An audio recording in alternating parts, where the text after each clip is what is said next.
திருவண்ணாமலையில் 3 நாட்களாக மழை பெய்து வருவதால் குடியிருப்பு பகுதிகளில் தண்ணீர் புகுந்து பொதுமக்களை அவதிக்குள்ளாக்கின.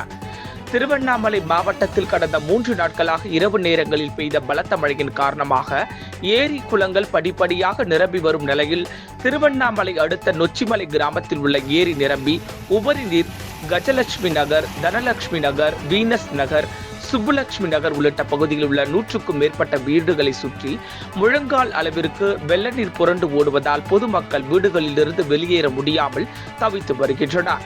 திருவண்ணாமலை சுற்றுவட்டார பகுதிகளில் உள்ள வேங்கிக்கால், துர்கா நகர், ஓம் சக்தி நகர், ஐயப்பன் நகர், அம்பாள் நகர், கீழ்நாச்சிப்பட்டு, நொச்சிமலை, கஜலட்சுமி நகர் உள்ளிட்ட பகுதிகளில் சுமார் 3 அடி உயரத்திற்கு தண்ணீர் தேங்கி நிற்பதால் வீடுகளில் தண்ணீர் புகுந்து 100க்கும் மேற்பட்ட வீடுகளில் வசிக்கும் பொதுமக்கள் வெளியில் வர முடியாமல் தவித்து வருகின்றனர். அதே போன்று கீழ்நாட்டூர் ஏரியிலிருந்து மீன்கள் வெளியேறி எதிர் திசையில் வரும் வெள்ள நீரில் எதிர்நோக்கி செல்வதால் இளைஞர்கள் மீன்களை அடித்து பிடித்து உற்சாகமாக பிடித்து வருகின்றனர்.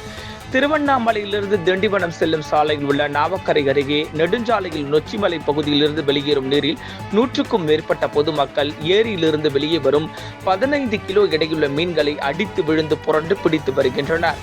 வரலாறு காணாத அளவிற்கு கடந்த 3 நாட்களாக இரவு நேரங்களில் பெய்த பலத்த மழையின் காரணமாக கஜலட்சுமி நகர் பகுதியில் வெள்ள நீர் புரண்டு ஓடுவதால் குடியிருப்பு வாசிகள் மிகுந்த சிரமத்திற்கு ஆளாகியுள்ளனர்.